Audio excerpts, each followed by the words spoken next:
All right, we're going to talk about income tax in a little bit more detail. Just so you know, your textbook doesn't actually deal with provincial BC tax rates because it's like they don't know which province you live in. So I have the BC numbers here and we'll go through it. So basically, income tax is the biggest amount of tax you're probably going to pay in your life, most years of your life.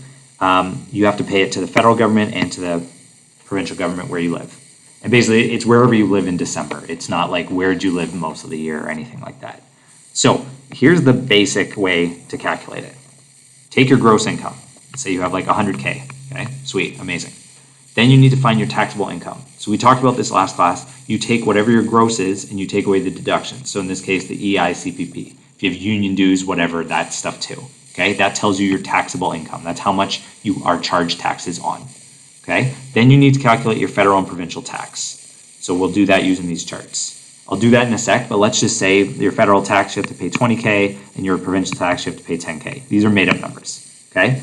Then what you have to do is you actually get tax credits. These are things that will decrease the amount you have to pay. So here in this case, we had 30K in taxes in total. You usually, always have some tax credits that you get to decrease this amount by.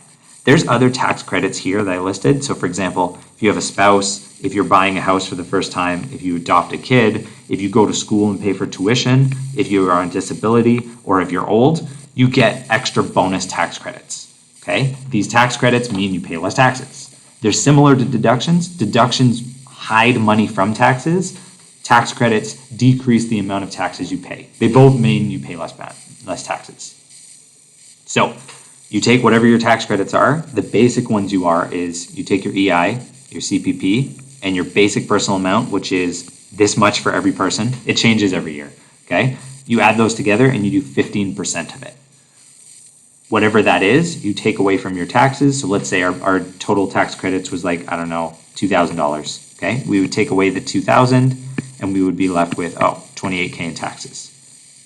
So to find your net income, you take your taxable amount, which isn't the 100K, it's the 100K minus EI and CPP, which aren't very much, right? So it's like 98K or whatever, okay? And you take away the taxes, so we said minus 28K, leaves you with 70. These numbers are made up, but what you will see is that the federal government and the provincial government take a lot of your taxes, take a lot of money away from you. And you will notice this when you get your first paychecks, especially when you do your federal taxes for the first time. I want to go in more detail about how these taxes work because they're kind of confusing, okay? So let's do that example again. Let's say that there was a person who made, I don't know, $60,000 after EI and stuff, okay? That is their taxable income.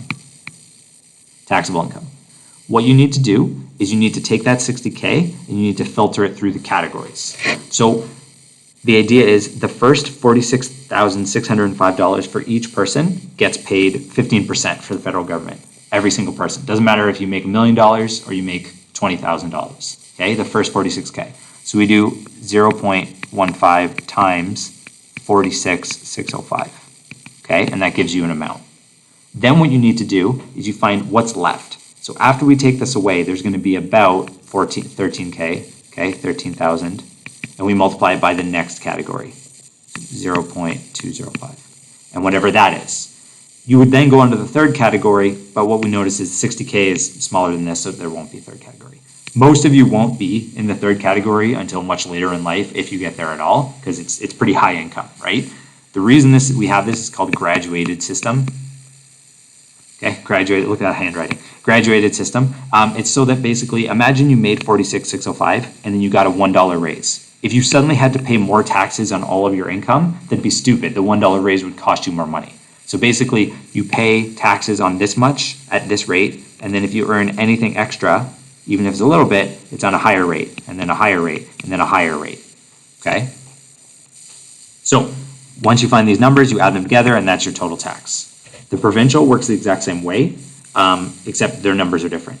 So you'll notice the tax rates are much smaller. So this is 5% compared to 15, and also their cap is 40,000 instead of 46,605. These numbers change every single year, so you need to use whatever one is the relevant one. That's basically it. The homework is to go through, and your textbook does a good job of like going step by step with some numbers, and I did the notes and post those online. So make sure you go through that and understand how this works.